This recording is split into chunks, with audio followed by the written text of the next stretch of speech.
సమంత మరియు రాజులు పెళ్లి చేసుకున్నారు. అయితే వీళ్ళ పెళ్ళికి సంబంధించిన ఎన్నో రకరకాల విషయాలు నెట్టింట్లో వైరల్ అవుతూ ఉంటే, ముఖ్యంగా సమంత కంటే రాజ్ నిడుమూరి ఎవరో, అతడి వ్యక్తిగత జీవితానికి సంబంధించిన విషయాలు చాలా ఆసక్తికరంగా ఒకదాని తర్వాత ఇంకొకటి వెలుగులోకి వచ్చి నెట్టింట్లో వైరల్ అవుతూ వచ్చాయి. అలా మనం ఎన్నో మాట్లాడుకున్నాము. అలాంటి వాటిల్లో వెలుగులోకి వచ్చిన ఒక విషయం, సమంతాని పెళ్లి చేసుకోవడం కంటే ముందు రాజ్ నిడుమూరి కూడా అతడికి పెళ్ళవ్వడం, అతడి మొదటి భార్యతో విడాకులు తీసుకోవడం, పైగా అతడికి ఒక కూతురు కూడా ఉంది అంటూ కొన్ని రకరకాల వార్తలు నెట్టింట్లో ఎంతో వైరల్ అయ్యాయి. మరి వచ్చిన వార్తల్లో ఎంత నిజముందో ఏమో అన్న విషయం మనకు తెలీదు కానీ, రాజ్ నిడుమూరు సమంతాల పెళ్ళైన తర్వాత వెలుగులోకి వచ్చిన విషయం, అవును, రాజ్ నిడుమూరికి పెళ్ళయ్యింది కానీ అతడి భార్యతో విడాకులు తీసుకున్నాడేమో కానీ అతడికి పిల్లలు లేరు అంటూ ఇంకొక వార్త ఇప్పుడు నెట్టింట్లో వైరల్ అవుతోంది. ఇక ఆ వివరాల్లోకి వెళ్ళినట్లయితే, డైరెక్టర్‌గా తన కెరియర్‌ని ప్రారంభించిన తొలినాళ్లలోనే రాజ్ నిడుమూరు పెళ్లి చేసుకోవడం జరిగింది. ఇక ఇతడి భార్య పేరు శ్యామలీదే.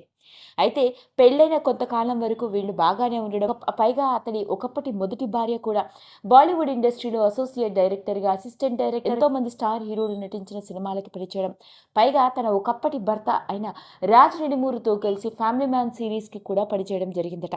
పైగా ఈవిడ సమంతకి కూడా సుపరిచితురాలేనట. అలాంటి వీళ్ళ మధ్య ఏం జరిగిందో మనకు తెలీదు కానీ, మనస్పర్ధల కారణంగా విడాకులు తీసుకున్నట్లుగా కూడా వార్తలు వెలుగులోకి వచ్చాయి.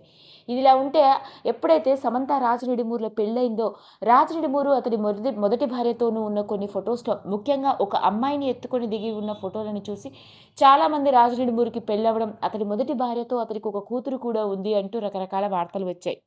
అయితే ఇలాంటి నేపథ్యంలోనే రాజ్ నిడుమూరు మరియు అతడి ఫ్రెండ్ అయిన డీకే కృష్ణ కలిసి సినిమాలు తీస్తున్న సంగతి మనందరికీ తెలిసిందే. అయితే రాజ్ నిడుమూరు ఎత్తుకొని ఉన్న ఆ అమ్మాయి ఎవరో కాదట, తన ఫ్రెండ్ డైరెక్టర్ అయిన కృష్ణ డీకే కూతురని. నిజానికి రాజ్ నిడుమూరుకి పెళ్ళైనప్పటికీ మొదటి భార్యతో విడాకులు తీసుకున్నాడే కానీ అతడికి కూతురు అంటూ, పిల్లలంటూ ఎవరూ లేరు అంటూ కూడా కొన్ని వార్తలు వచ్చాయి. ఏది ఏమైనప్పటికీ రాజ్ నిడుమూరు వ్యక్తిగత జీవితానికి సంబంధించిన విషయాల్లో, ముఖ్యంగా సమంతాని ఎప్పుడైతే పెళ్లి చేసుకున్నాడో ఆ తర్వాత ఎన్నో రకరకాల విషయాలు మనకు తెలియనివి సోషల్ మీడియా కథనాల ద్వారా నెట్టింట్లో వైరల్ అవుతూ వస్తున్న నేపథ్యంలోనే ఈ వెలుగులోకి వచ్చిన ఈ విషయం, అందులోనూ పెళ్ళైన వారం రోజుల తర్వాత రావడం ఆసక్తికరంగా మారింది. మరి అదండి, అలా మొత్తానికి ఫ్యామిలీ మ్యాన్ డైరెక్టర్‌గా మనందరికీ బాగా గుర్తుండిపోయి, డైరెక్టర్‌గా ఓ మంచి గుర్తింపు సంపాదించుకున్న రాజ్ నిడుమూరు మరియు సమంతాల పెళ్లి తర్వాత రాజ్ నిడుమూరు వ్యక్తిగత జీవితంతో కూడుకున్న కొన్ని ఆశ్చర్యకరమైన విషయాల్లో వెలుగులోకి వచ్చిన ఈ విషయం ఇప్పుడు నెట్టింట్లో తెగ వైరల్ అవుతోంది. ఈ వీడియో కనుక మీకు నచ్చినట్లయితే లైక్ చేయండి, షేర్ చేయండి, సబ్స్క్రైబ్ చేసుకోండి.